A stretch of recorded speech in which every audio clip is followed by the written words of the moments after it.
Look, I'm going to tell you something that sounds completely insane. Right now, as you're reading this, every electron in your body, every single one, isn't actually in one place. It's not here or there. It's not doing one thing. It's doing everything, all at once, everywhere at once. And this isn't some philosophical mumbo-jumbo or mystical Eastern wisdom. This is real. This is what's actually happening at the quantum level, and we can prove it. You want to know the strangest thing about the universe? It's not black holes. It's not the Big Bang. It's not even the speed of light. The strangest thing is this: reality at its most fundamental level doesn't behave anything like the world we see. And I mean nothing like it. The rules are so bizarre, so utterly alien to our everyday experience, that even after a century of experiments confirming it, even after building technologies that exploit it, physicists still find it deeply unsettling. Richard Feynman himself once said, "I think I can safely say that nobody understands quantum mechanics," and he helped build the theory. But here's what I'm going to do. I'm going to take you on a journey into this strange world. I'm going to show you what quantum superposition really means. Not the watered-down pop science version, but the actual physics. And by the end, you're going to see why this isn't just some abstract curiosity. It's the reason you exist. It's the reason chemistry works. It's the reason the sun shines. It's the foundation of everything. Let me start with something you can picture. Imagine you've got a coin in your hand. You flip it, and while it's spinning in the air, you can't see whether it's heads or tails. Now, common sense says the coin is either heads or tails during that flip. You just don't know which one yet. That's classical thinking. That's the world of big things, the world you and I live in. But quantum mechanics says no. At the quantum level, something truly bizarre happens. The particle, let's say an electron, isn't like that coin. Before you look at it, before you measure it, it's not secretly one thing or the other. It's actually both. Simultaneously, really, truly, physically both. This is quantum superposition. And Feynman spent decades trying to help people understand what this really means, because it's so easy to get wrong. In his famous lectures at Caltech, and later when he developed his path integral formulation of quantum mechanics, he gave us the clearest picture we have of this weird reality. So let's follow his lead. Start with light. You're sitting in a room right now, and light is bouncing off this screen into your eyes. That light is made of particles called photons. Now, here's the thing about a photon. It's a quantum particle, which means it doesn't follow the rules you learned in school. If you shoot a single photon at a barrier with two slits in it, something impossible happens. The photon goes through both slits, not sometimes through one and sometimes through the other, not partly through each. It goes through both simultaneously, as if it's in two places at once. How do we know? Because on the other side of those slits, you put up a screen to see where the photon lands. If the photon went through just one slit, like a marble or a bullet would, you'd see a simple pattern, two bright strips on the screen, one behind each slit. But that's not what happens. Instead, you see an interference pattern, alternating light and dark bands like ripples on a pond that have crossed and reinforced or canceled each other out. The only way to get that pattern is if the photon went through both slits and interfered with itself. The photon was in superposition, existing in multiple states, taking multiple paths, all at the same time. This isn't theory. We've done this experiment thousands of times with photons, electrons, even entire molecules. The results are always the same. The particle goes through both slits every single time. Now, you might be thinking, okay, maybe it's just spreading out like a wave. And you'd be half right. Quantum particles do behave like waves. But here's where it gets truly strange. If you actually watch the particle, if you put a detector at the slits to see which one it goes through, the interference pattern disappears. Suddenly, the particle goes through just one slit, like a normal particle should. The act of measurement, of observation, changes what the particle does. It's as if the universe only decides what's real when someone's looking. Feynman called this the central mystery of quantum mechanics. In his lectures, he'd set up the double-slit experiment and then say, "This has in it the heart of quantum mechanics." In reality, it contains the only mystery. Everything else, all the strange predictions, the uncertainty, the entanglement, flows from this one bizarre fact. Particles exist in superposition until they're measured. But what does superposition actually mean? Let's dig deeper. Every particle has properties: position, momentum, spin, energy. In the classical world, the world of baseballs and planets, these properties have definite values. A baseball is here, moving at this speed, in this direction. But quantum particles don't work that way. Before you measure an electron's position, it doesn't have a definite position. It has a probability of being in many different places. It's not that we don't know where it is, it's that where isn't even a meaningful question yet. The electron exists in a superposition of all possible positions simultaneously. Feynman developed a beautiful way to think about this, called the path integral formulation. He said, imagine a particle traveling from point A to point B. In classical physics, it takes one path, the shortest one usually, or the one that minimizes energy. But in quantum mechanics, the particle takes every possible path between A and B simultaneously. Every straight line, every curve, every zigzag, every absurdly twisted route through space, all of them at once. Each path contributes a little bit to the final answer, and when you add them all up, when you integrate over all possible paths, you get the probability of where the particle ends up. This sounds like madness, but it works. It gives us the right answers every time. It predicts the behavior of electrons and atoms, the properties of light, the interactions of particles and accelerators. Feynman won the Nobel Prize for this approach, for showing us that quantum mechanics is fundamentally about summing over possibilities, about particles exploring all of reality simultaneously. Now let's talk about why this happens. Why does the universe work this way? What's the deeper principle? Here's where Feynman's insight becomes profound. He realized that superposition isn't some weird add-on to physics. It's baked into the fundamental structure of reality because of something even more basic, the wave function. Every quantum particle has a wave function represented by the Greek letter psi. This isn't a physical wave like water or sound. It's a probability wave, a mathematical object that encodes all possible outcomes for the particle. When you ask, where is the electron? The wave function gives you an answer. It's here with probability 10%, there with probability 25%, over there with probability 5%, and so on.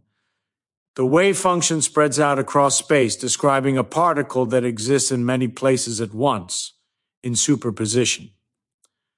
The mathematics of quantum mechanics, the Schrödinger equation, tells us how this wave function evolves over time. And here's the crucial bit. The wave function evolves smoothly, deterministically, predictably. There's nothing random about it. Left alone, a quantum particle in superposition will remain in superposition forever. Its wave function spreading and evolving according to precise laws. The randomness, the collapse, only happens when you measure the particle. That's when the superposition ends, the wave function collapses, and the particle chooses one outcome. Why? We don't know. This is the measurement problem, and it's been driving physicists crazy for a century. Feynman was honest about this. He said, I'm going to tell you what nature behaves like. If you don't like it, that's going to get in the way of your understanding it. Nature does this. Particles are in superposition. Measurement does collapse the wave function.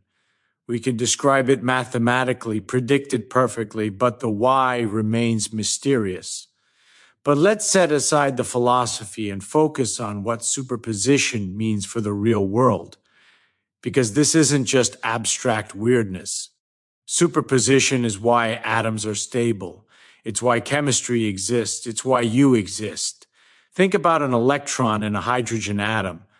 Classically, you'd imagine it orbiting the nucleus like a tiny planet. But that can't be right. An orbiting charged particle should radiate energy and spiral into the nucleus in a fraction of a second. Every atom should collapse instantly. But they don't. Why?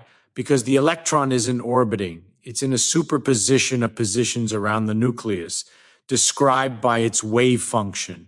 It's spread out in a cloud, existing in many places simultaneously. This spreading out, this superposition, is what keeps the electron from falling in. The wave function has a minimum size set by Heisenberg's uncertainty principle, and the electron can't be compressed smaller than that. Superposition stabilizes the atom, and it's not just position. The electron's energy is also in superposition, existing in multiple energy states at once, until something causes it to transition. When an electron jumps from one energy level to another, it emits or absorbs a photon with a very specific energy. That's what gives each element its unique spectral signature, its fingerprint of light. This is how we know what stars are made of. This is how lasers work. This is how your computer screen makes colors.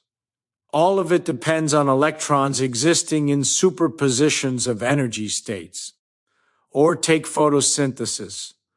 Plants capture light energy with remarkable efficiency, nearly 100% in some systems. How? Recent experiments suggest that when a photon hits a chlorophyll molecule, the energy doesn't take one path through the molecular structure. It takes every path simultaneously, in superposition, exploring all possible routes until it finds the most efficient one. Quantum superposition makes photosynthesis work. Life itself exploits quantum mechanics. Now let's go even deeper. Let's talk about what superposition tells us about the nature of reality. Because this is where Feynman's thinking becomes truly mind-bending. He realized that if particles can be in superposition, if they can exist in multiple states simultaneously, then the same must be true for combinations of particles. Two particles can be entangled, existing in a joint superposition where their properties are correlated in ways that seem to violate common sense. Imagine two electrons created together in a process that conserves spin. In quantum mechanics, spin is a property that can be up or down. If the total spin must be zero, then one electron must be up and the other down. But which one is up? Before you measure them, neither is definitely up or down. Both are in superposition. And more than that, they're entangled. The system exists in a superposition of first electron up, second electron down, and first electron down, second electron up. Both possibilities are real simultaneously. Now separate these electrons. Send them to opposite ends of the universe. They're still entangled, still in superposition. When you finally measure the first electron and find its spin up, the superposition collapses. Instantly, the second electron becomes spin down no matter how far away it is. Einstein hated this. He called it spooky action at a distance. He thought it proved quantum mechanics must be incomplete. But experiments have confirmed it. Entanglement is real. Superposition can stretch across space, linking particles in ways that seem to transcend locality. Feynman understood this wasn't magic. Nothing is traveling faster than light. No information is being transmitted. The correlation was there all along, encoded in the superposition. But it only becomes manifest, only becomes real in a definite sense, when you measure one of the particles. Until then, both electrons are in superposition, and so is their joint state. Reality itself is in superposition. This leads to one of the most profound questions in all of physics. What's the boundary between the quantum world and the classical world? Why do electrons exist in superposition, but baseballs don't? Why can a particle be in two places at once, but you can't? Schrödinger illustrated this with his famous thought experiment, a cat in a box with a quantum trigger. If the quantum event happens, the cat dies. If not, it lives. But the quantum event is in superposition. It both happens and doesn't happen. So the cat must also be in superposition, both alive and dead simultaneously. Absurd, right? Feynman's answer was practical. Superposition is fragile. It requires isolation. The moment a quantum system interacts with its environment, with air molecules, with light, with heat, the superposition decoheres. The possibilities stop acting like waves and start acting like classical probabilities. You don't see cats in superposition because a cat is made of trillions of particles all constantly interacting with their environment. The superposition collapses instantly, long before you open the box. But for small, isolated systems, a single atom, a single photon, superposition persists. And we're getting better at maintaining it. Quantum computers exploit superposition using quantum bits or qubits that can be 0 and 1 simultaneously. While a classical computer must check solutions one at a time, a quantum computer in superposition checks many solutions at once. This isn't science fiction. Quantum computers exist. Companies like IBM and Google have built them. They're still primitive, but they're proof that superposition isn't just a curiosity, it's a resource, something we can engineer and control. Let me tell you what Feynman said when he first understood this deeply. In his famous lectures on quantum mechanics at Caltech, the Feynman Lectures on Physics, Volume 2, he took students through the double-slit experiment step by step, building up the strangeness gradually. And then he said something remarkable. Things on a very small scale behave like nothing that you have any direct experience about. They do not behave like waves. They do not behave like particles. They do not behave like clouds or billiard balls or weights on springs or like anything that you have ever seen. He was telling us, stop trying to fit quantum mechanics into your everyday intuition. It won't work.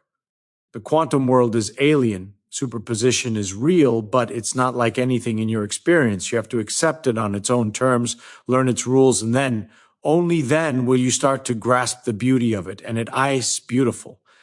Feynman spent his life marveling at the elegance of quantum mechanics, even as he acknowledged its strangeness. He loved that nature could be so simple at the level of equations. The Schrödinger equation is just a few lines, and yet so bizarre in its implications. Superposition, he realized, is nature's way of exploring possibilities. A particle doesn't take one path because it doesn't have to. The universe allows it to explore all paths, and the final outcome is a sum, an integral, over all those possibilities. Nature is profligate, generous, wasteful in its exploration. And from that profligacy emerges the world we see. Here's another way to think about it, one that Feynman used often. In classical physics, you describe a system by saying exactly what it's doing. The position and velocity of every particle, the strength of every field, the temperature at every point. Classical physics is about definite states, but quantum mechanics is about amplitudes. An amplitude is a complex number. It has a size and a phase like a wave that encodes the probability of an outcome. In quantum mechanics, you don't ask what is the electron doing. You ask what is the amplitude for the electron to be here, to be there, to have this energy, that momentum. And the amplitudes for all possible states exist simultaneously. That's superposition. When you measure the system, you square the amplitude to get a probability. The amplitude collapses and one outcome becomes real. But before measurement, all the amplitudes coexist. They interfere with each other, reinforcing in some places, canceling in others, creating the interference patterns we see in experiments. This interference, this mixing of amplitudes is the signature of superposition. It's how we know the particle was really in multiple states at once, not just one state we didn't know about. Feynman used this amplitude approach to reformulate all of quantum mechanics. His path integral method says, to find the amplitude for a particle to go from A to B, add up the amplitudes for every possible path. Each path contributes an amplitude, and those amplitudes interfere. Most paths cancel out due to destructive interference. What's left? The paths that reinforce are the ones we see, the ones that look classical. But the particle still took all the paths. The superposition is still there, hidden in the mathematics. This is why quantum mechanics reduces to classical mechanics for big objects. A baseball follows a definite path because it's constantly interacting with air, light, and gravity. Those interactions cause the superposition to decohere almost instantly. All the weird paths cancel out, and only the classical trajectory remains. But the superposition was there, briefly, at the quantum level. Classical mechanics is just the limit of quantum mechanics when superpositions collapse so fast you can't see them. Now let's connect this to the rest of physics. Superposition isn't just a quantum quirk. It's tied to some of the deepest principles in nature. One of those principles is conservation of information. In quantum mechanics, the wave function evolves deterministically according to the Schrödinger equation. No information is ever lost. Every possible outcome is encoded in the superposition. It's only when you measure when the superposition collapses that information seems to disappear. But does it really? Or does it just become inaccessible, hidden in the correlations between the system and the environment? This is an open question, tied to black holes, entropy, and the arrow of time. Another deep connection is to symmetry. Feynman taught us that the laws of physics look the same from different perspectives, different positions, different times, different velocities. These symmetries lead to conservation laws, conservation of energy, momentum, angular momentum. And in quantum mechanics, these conservation laws constrain what superpositions are possible. An electron and an atom can be in a superposition of different energy states, but the total energy is conserved. A pair of entangled particles can be in a superposition of joint states, but their total spin is conserved. Superposition doesn't mean chaos, it means nature explores all possibilities consistent with the fundamental conservation laws. Let me tell you about one more experiment, one that Feynman loved to discuss because it captures the essence of superposition so perfectly. It's called the Stern-Gerlach experiment, and it's about spin. Take a silver atom and send it through a magnetic field. The atom's spin causes it to deflect either up or down. Nothing in between. Classical physics would predict a continuous spread of deflections, but quantum mechanics says no. The atom is in a superposition of spin up and spin down, and when it passes through the field, the superposition collapses into one or the other. You always get up or down, never halfway. Now here's the kicker. Take the atoms that deflected up and send them through another magnetic field oriented the same way. They all deflect up again. No surprise, you've selected the spin-up atoms. But now rotate the second magnetic field by 90 degrees. Suddenly, the atoms deflect up or down again with equal probability. How can that be? The atoms were definitely spin-up after the first measurement, but spin-up in the original direction is a superposition of spin-up and spin-down in the new direction. By changing the measurement basis, you've revealed a different aspect of the superposition. The atom spin isn't a fixed property pointing in one direction. It's a superposition of possibilities, and what you see depends on how you look. This is what Feynman meant when he said quantum mechanics is about what you measure, not what is. The particle doesn't have definite properties before measurement. It has amplitude, superpositions, potentialities, and those potentialities are real in the sense that they have physical consequences. They interfere, they create patterns, they determine what happens next. Superposition isn't ignorance, it's nature's fundamental mode of existence at the quantum level. So what does this all mean for you, for your everyday life? At first glance, maybe nothing. You're never going to see a cat in superposition or a baseball going through two doors at once. The quantum world is hidden from us by decoherence, by the constant interaction between small systems and their environments. But scratch the surface, and superposition is everywhere. The computer you're using, its transistors rely on quantum tunneling, a phenomenon rooted in superposition.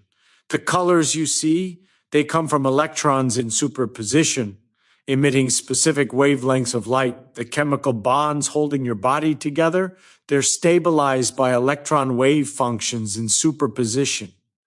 And more than that, superposition tells us something profound about the nature of reality.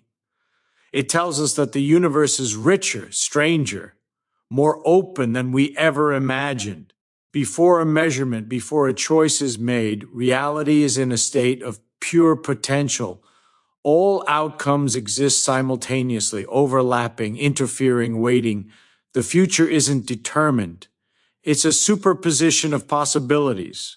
And when an event occurs, when a measurement happens, one possibility becomes actual and the rest, well, where do they go? Do they vanish? Do they split off into parallel universes, as some interpretations suggest? Or are they always there, hidden in the correlations, in the information woven into the fabric of space-time? Feynman didn't claim to know. He was honest about the limits of our understanding. But he reveled in the mystery. He said, if you think you understand quantum mechanics, you don't understand quantum mechanics. And yet, he also said we should embrace it, use it, explore it, because even if we don't understand why the universe works this way, we can still describe how it works with stunning precision. The next time you turn on a light, think about the photons streaming toward you, each one in a superposition of paths, each one exploring all routes from the bulb to your eye. The next time you look at a star, think about the electrons in those distant atoms jumping between superposed energy states, emitting the light that tells us what the star is made of. The next time you take a breath, think about the oxygen molecules. They're electrons in superposition, ready to bond with the hemoglobin in your blood in a process that quantum mechanics makes possible. Superposition isn't just a strange idea in a physics textbook. It's the hidden engine of reality. It's why the universe is so astonishingly complex, so rich in structure and possibility. Without superposition, there would be no atoms, no molecules, no chemistry, no life. There would be no stars because fusion depends on quantum tunneling, which is rooted in superposition. There would be no light, no color, no vision. There would be nothing but classical particles, moving on definite trajectories, following deterministic laws, utterly predictable and utterly sterile. Instead, we have a universe where particles exist in many states at once, where reality is a shimmering web of possibilities, where the act of observation brings one thread of that web into focus while the others fade into the background. We have a universe that's fundamentally uncertain, fundamentally probabilistic, fundamentally alive with potential. And that's not a bug, it's a feature. It's what makes the universe interesting. It's what makes us possible. Feynman understood this. He spent his life exploring the implications of superposition, from the behavior of electrons and atoms to the interactions of particles at the highest energies. He developed quantum electrodynamics, the theory of how light and matter interact, and it's built entirely on superposition and interference of amplitudes. QED is the most precisely tested theory in all of science, accurate to 10 decimal places. And it works because superposition is real. So here's what I want you to take away. Quantum superposition isn't a metaphor. It's not a trick of language or a mathematical artifact. It's a description of how nature actually behaves, confirmed by countless experiments built into technologies we use every day. Particles do exist in multiple states simultaneously. They do take all paths at once. They do interfere with themselves. And when you measure them, when you interact with them, the superposition collapses and one outcome becomes real. Not because we willed it, but because that's the rule nature follows. And if that makes you uncomfortable, good, it should. Feynman said that anyone who isn't shocked by quantum mechanics hasn't understood it. The universe is strange. Reality is strange. And the fact that we can describe that strangeness mathematically, predict it accurately, and even use it to build new technologies, that's one of the greatest intellectual achievements in human history. You live in a quantum universe. Every atom in your body is governed by superposition. Every photon you see has traveled all possible paths to reach you. Every electron in your brain, firing signals across synapses, exists in a haze of quantum possibility before collapsing into the definite state that encodes a thought. You are a classical pattern emerging from a quantum substrate. You are a superposition that has collapsed into being. And the mystery remains. Why does measurement collapse the wave function? What counts as a measurement? Is consciousness involved? We don't know. Feynman didn't know. But we're still exploring, still asking, still pushing deeper into the quantum world. And maybe someday we'll understand not just how superposition works, but why the universe chose to be this way. Until then, marvel at it. Because this is the real universe, stranger and more wonderful than any fiction. And you're part of it, built from quantum particles living in a quantum reality, existing briefly, improbably, beautifully, in a superposition that has collapsed into the experience of being you.